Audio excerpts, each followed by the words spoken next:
Hello students, चलिए start करते हैं chapter number 8। How do organisms reproduce. और आज हम करने लगे हैं reproduction in human beings.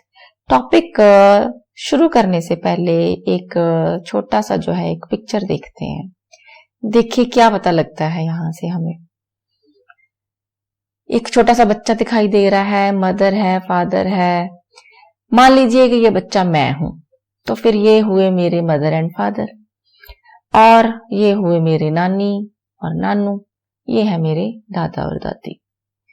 It means अगर मैं ये बच्चा हूं तो मेरे जो है दो पेरेंट्स हैं, मेल एंड फीमेल पेरेंट्स, जिनको हम क्या कहते हैं, मदर एंड फादर। इसी तरह से मेरी मदर के भी दो पेरेंट्स हैं, जिनको हम नाना नानी कहते हैं।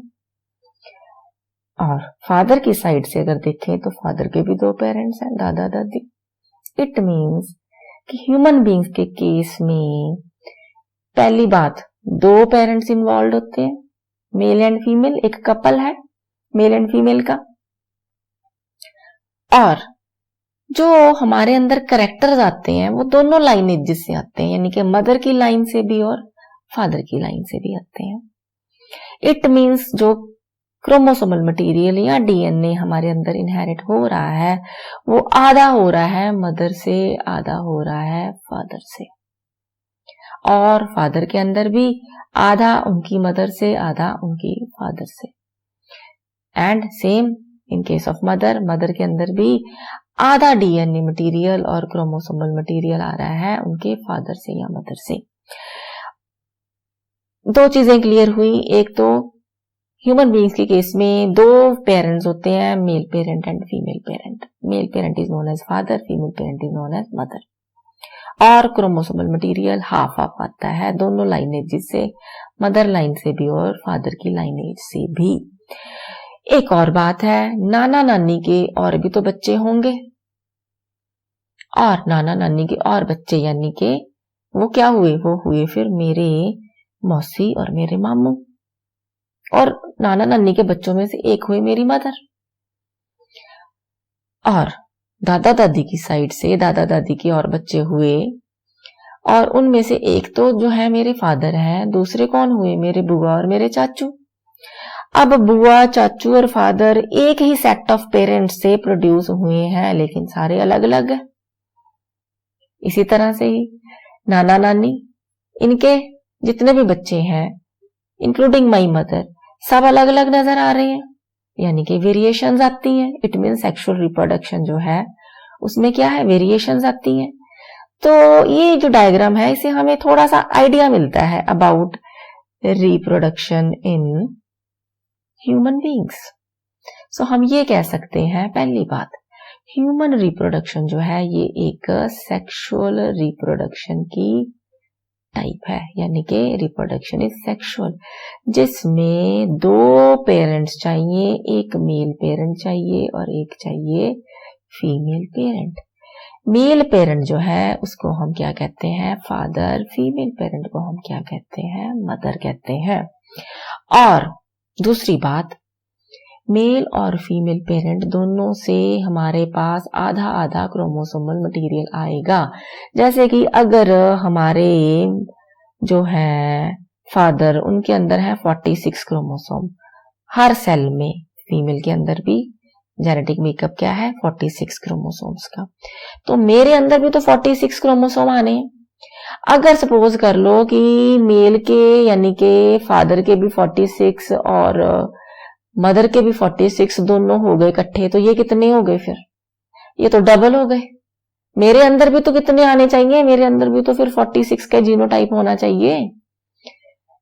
इट मीन्स क्या होगा कि मेल और फीमेल पेरेंट्स जो है इनके अंदर एक डिवीजन होगी, जिसको हम कहते हैं मेयोसिस, जो हम की 9th स्टैंडर्ड में पढ़ चुके हैं। ये जो मेयोसिस होती है ये होती है a kind of reductional division, यानी कि ये जो है ऐसी डिवीजन है जिसमें क्रोमोसोम नंबर जो है that is reduced to half. So 46 जो है उसका हाफ कितना हो गया, उसका हाफ हो गया 23। सो मियोसिस में क्या हो जाएगा, रिडक्शनल डिवीजन है, क्रोमोसोम नंबर हाफ कहाँ होगा, गैमीट्स में होगा, या जिसको हम क्या कहते हैं, जर्म सेल्स कहते हैं। चाहे गैमीट्स कह दो चाहे जर्म सेल्स कह दो, एक ही चीज है। सो जब गैमीट्स बनेंगे तो 23 क्रोमोसोम्स एक गैमीट में जाएंगे, 23 एक में जाएंगे। अगर मदर और फादर दोनों जो है डिप्लॉयड है, ये 2n हम डिप्लॉयड के लिए यूज करते हैं, तो जब इनके गैमीट बनेंगे 2n का हाफ यानी कि n 23 ईच गैमीट्स के अंदर क्रोमोसोम्स हो जाएंगे। जब होगी फर्टिलाइजेशन तो जो जाइगोट बनेगा उसके अंदर दोबारा से 2n कंडीशन रिस्टोर हो जाएगी, यानी कि जैसे पेरेंट्स के अंदर 46 क्रोमोसोम्स का जीनोटाइप था तो फिर बच्चे के अंदर भी वही आ जाएगा। So this is how the chromosomal material is inherited. अब एक और बात है, क्योंकि मियोसिस हो रही है गैमीट फॉर्मेशन के लिए और मियोसिस में होती है क्रॉसिंग ओवर, और क्रॉसिंग ओवर जो है इसमें क्या होती है, इसमें होती है वेरिएशंस। सो ज्यादा से ज्यादा जो है वो वेरिएशंस जो है सेक्सुअल रिप्रोडक्शन में अकमुलेट होती हैं, और ये जो वेरिएशंस है ये क्या करती हैं, पूरी की जो स्पीशी होती है उसके सर्वाइवल के लिए एडवांटेजियस होती हैं, यानी कि किसी भी स्पीशीज का जो सर्वाइवल है उसको बेटर करने में वेरिएशंस जो है वो कंट्रीब्यूट करती हैं। So this is the overall concept of reproduction in human beings. अब हम एक एक करके देखते हैं कि ये रिप्रोडक्शन जो है वो कैसे होगी। देखो, जब बच्चे का बर्थ होता है तो हमें मेल और फीमेल सेक्स ऑर्गन से उसके सेक्स का पता लगता है, लेकिन सेक्सुअल मैच्योरिटी बच्चा जो है वो कब अटेन करता है, वो करता है प्यूबर्टी में। होती क्या है प्यूबर्टी, कि पहला जो बच्चे का चाइल्डहुड का फेज है उसमें जर्नल ग्रोथ हो रही होती है और डेवलपमेंट हो रही होती है। जैसे बच्चा जो है उसके टीथ जो है वो बन रहे हैं, मिल्क टीथ हैं, फिर वो टूटते हैं, नए फिर बनते हैं, परमानेंट टीथ बनते हैं। इसी तरह से उसकी जो हड्डियां हैं वो बड़ी हो रही हैं, उसका जो है बॉडी वेट बढ़ रहा है, उसकी हाइट बढ़ रही है। सो ओवरऑल या हम कह दें कि जनरल ग्रोथ एंड डेवलपमेंट जो है वो होती है इन द अर्ली चाइल्डहुड। सो जितना भी न्यूट्रिशन या एनर्जी जो है वो जनरल ग्रोथ एंड डेवलपमेंट में यूज किया जाता है during the early childhood. But जब बच्चे ने एडोलेसेंट एज में जाना है तो स्टार्ट हो जाता है उसका सेक्सुअल डेवलपमेंट का फेज। इसी को हम क्या कहते हैं, इसको कहते हैं हम प्यूबर्टी, यानी कि around the age of 12 years. पक्का नहीं है कि 12 इयर्स में होगा, ऐसा कुछ नहीं है। ह्यूमन बींग्स के केस में कोई पक्की बात नहीं है। 12 क्या 10 साल भी हो सकते हैं, 11 साल भी हो सकते हैं, 13 साल भी हो सकते हैं, तो 14 साल भी हो सकते हैं। बट ऑन एन एवरेज अगर हम बात करते हैं तो अराउंड द एज ऑफ 12 जो है जो बच्चा है वो सेक्सुअल मैच्योरिटी अटेन करना शुरू करता है। तो ये जो स्टार्टिंग हुई है सेक्सुअल मैच्योरिटी अटेन करने की around the age of 12 years, उसको हम कहते हैं प्यूबर्टी। और इसमें क्या होता है, primary and secondary sex characters जो है वो और डेवलप होते हैं। ये सेकेंडरी सेक्स कैरेक्टर क्या होते हैं वो हम आगे करने वाले हैं, हम डिटेल में जो है वो करेंगे। साथ ही क्या होता है, हार्मोनल चेंजेस भी आते हैं। अच्छा, हार्मोनल चेंजेस में देखो 2 हार्मोन्स जो है वो आ जाते हैं। फीमेल हार्मोन्स अलग होते हैं, मेल्स अलग हो जाते हैं। मेल्स के अंदर एक हार्मोन होता है टेस्टोस्टेरोन हार्मोन। ये जो टेस्टोस्टेरोन हार्मोन होता है एक तो क्या करता है, थोड़ा सा हम कह देते हैं कि अग्रेशन भी मेल्स के अंदर देता है। इसके अलावा मेल हो फीमेल हो उनके अंदर जो हार्मोनल चेंजेस होते हैं उसके कारण कई बार बच्चों को पिंपल्स की प्रॉब्लम भी होती है, इसको एक्ने प्रॉब्लम कह देते हैं, क्योंकि स्किन जो है वो हो जाती है ऑयली। तो पिंपल्स भी जो है वो भी प्यूबर्टी में ज्यादा बढ़ जाते हैं। फीमेल हार्मोन्स भी हैं, वो भी हम आगे एस्ट्रोजन प्रोजेस्टेरोन आ जाते हैं, वो भी आगे हम डिस्कस करेंगे। और इसके साथ ही जो है फीमेल्स के अंदर स्टार्ट होता है मेंस्ट्रुअल साइकिल।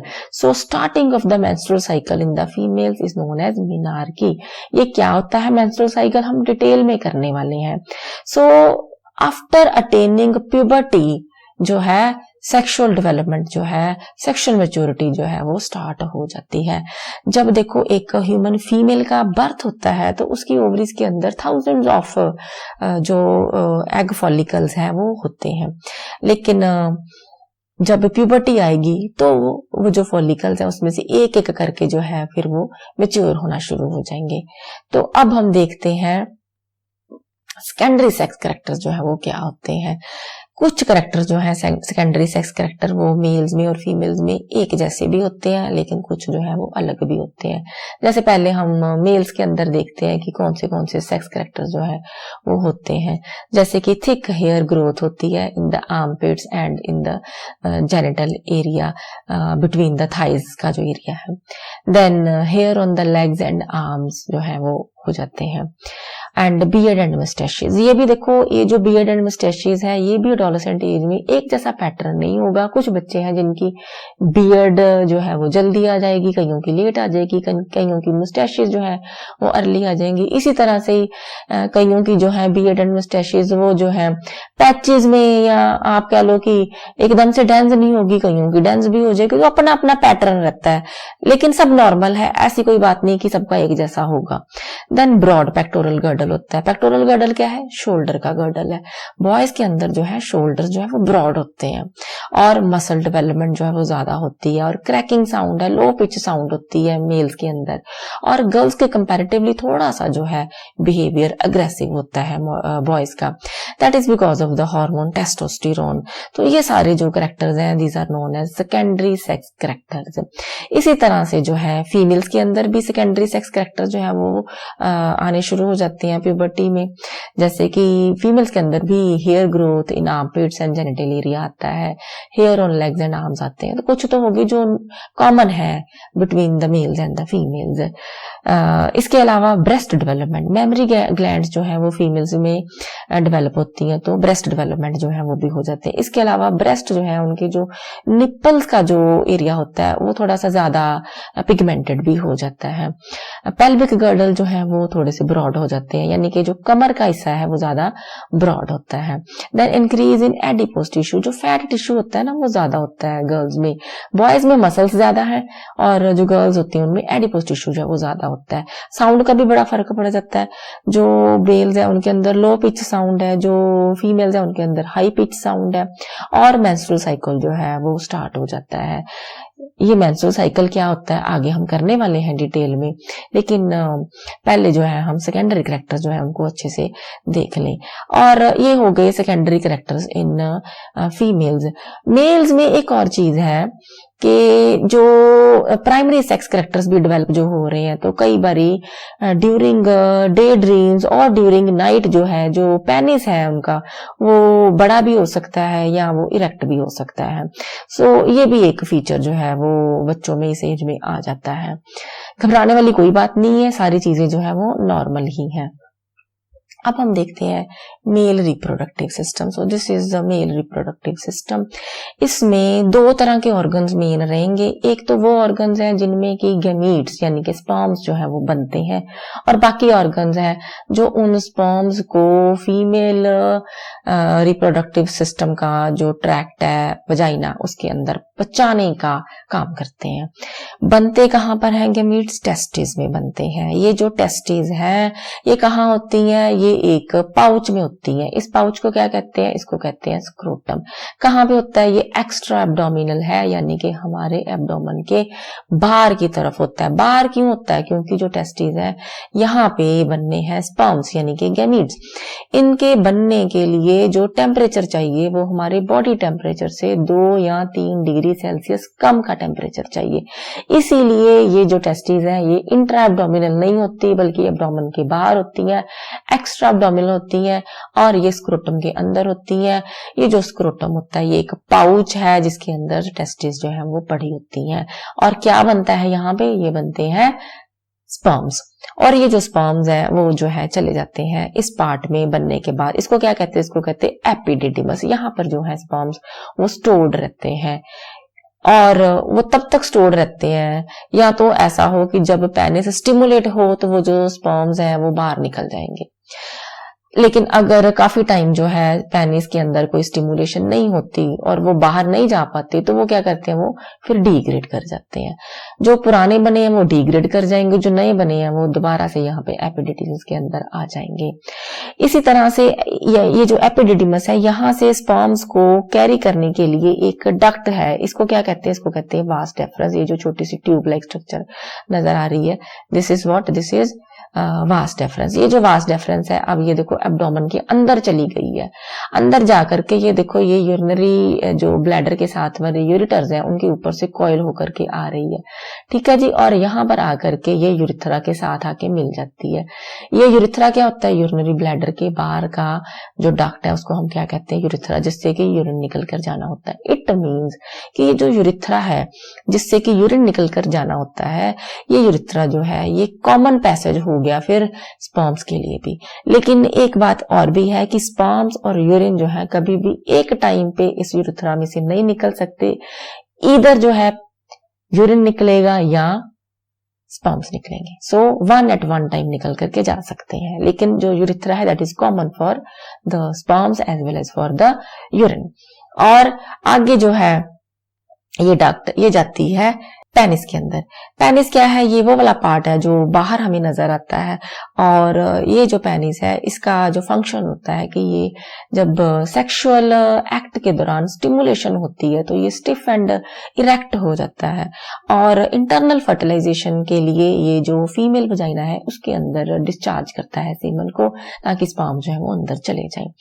अब दोबारा से देखो कि यहाँ पर बनने हैं स्पर्म्स। स्पर्म्स बनने कैसे, पहले चलिए ऐसे करते हैं, ये देखते हैं कि स्पर्म्स बनते कैसे, फिर वापस आते हैं इस डायग्राम पे। स्पर्म्स का बनना that is known as spermatogenesis. Spermatogenesis कैसे होता है कि प्राइमरी स्पर्मेटोसाइट्स होते हैं सेल्स, जिनके अंदर जो है मियोसिस डिवीजन जो है वो शुरू होती है। ये होते हैं डिप्लॉयड, यानी कि इनके अंदर डबल जो है सेट्स ऑफ क्रोमोसोम्स होते हैं। तो ये डिप्लॉयड है प्राइमरी स्पर्मेटोसाइट, इनके अंदर मियोटिक डिवीजन स्टार्ट हुई तो बनते हैं सेकेंडरी स्पर्मेटोसाइट, उनसे बनते हैं स्पर्मेटिड्स। तो एक जो प्राइमरी स्पर्मेटोसाइट है उससे बन गए 4 स्पर्मेटिड, और चारों के चारों जो है उनके अंदर मियोसिस के कारण chromosome number is reduce to half, यानी कि 2n का हाफ क्या हुआ n, यानी कि चारों के चारों जो है वो क्या है, हैप्लॉइड है। यही नहीं, इसमें एक और चीज ये देखने वाली कि ये चारों के चारों फंक्शनल है, ठीक है। तो क्या करेंगे कि ये जो स्पर्मेटिड्स हैं, क्योंकि इनको तो स्विम करके आगे जो है वजाइना के अंदर से, सर्विक्स के अंदर से निकल करके जो फीमेल ट्रैक्ट के फ्लोपियन ट्यूब्स तक पहुंचना है, तो ये तो इतना साइटोप्लाज्म अफोर्ड ही नहीं कर सकते। तो ये क्या करेंगे, ये अपना जितना एक्सेसिव साइटोप्लाज्म है उसको शेड ऑफ कर देते हैं, निकाल देते हैं, और बड़े स्लिम एंड स्मार्ट से बन जाते हैं स्पर्म्स, साथ में छोटी सी टेल भी बन जाती है। तो यहाँ जो है हेड, ये है हेड, ये है टेल। हेड में मेन क्या रहता है, मेन इसमें रहता है न्यूक्लियस, कुछ माइटोकॉन्ड्रिया रहते हैं, और इसका जो एंटीरियर पार्ट होता है उसमें एक्रोसोम होता है, जिसमें कि ऐसे एंजाइम्स होते हैं जो कि जो एग की पेनिट्रेशन में हेल्प करते हैं। तो ये जो डायग्राम है ना, ये आपके सिलेबस में नहीं है, ये आपको मैं जनरल नॉलेज के लिए बता रही हूँ, इससे आपको क्लियर हो जाएगा कि इतने ज्यादा स्पर्म्स क्यों बनते हैं, कि एक स्पर्मेटोसाइट से 4 स्पर्म्स बने हैं। और इस तरह से क्या होता है कि जो एक इजैकुलेशन होती है उसमें 300 मिलियंस तक स्पर्म्स जो है वो हो सकते हैं, इतना ज्यादा नंबर जो है वो बनता है। तो ये डायग्राम आपने जो है वो नहीं करनी है, लेकिन अंडरस्टैंडिंग के लिए आप एक बार गो थ्रू हो लो। तो मेन पॉइंट्स जो है स्पर्मेटोजेनेसिस की वो क्या रहते हैं कि एक तो स्पर्मेटोजेनेसिस कहाँ होता है, टेस्टिस में होता है।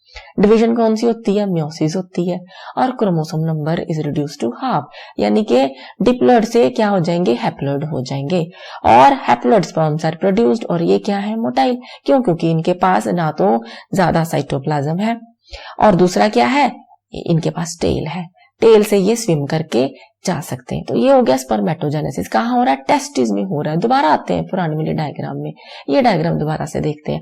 यहाँ टेस्टिस में बन गए अब स्पर्म्स।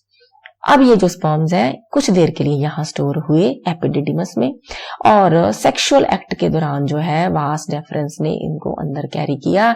जब ये अंदर जाते हैं, वास डेफरेंस जो है ये देखिए, ये इसके साथ जो है ग्लैंड जो है, जिसको हम क्या कह देंगे, एक्सेसरी सेक्स ग्लैंड्स कह देंगे, वो भी मिल जाती हैं।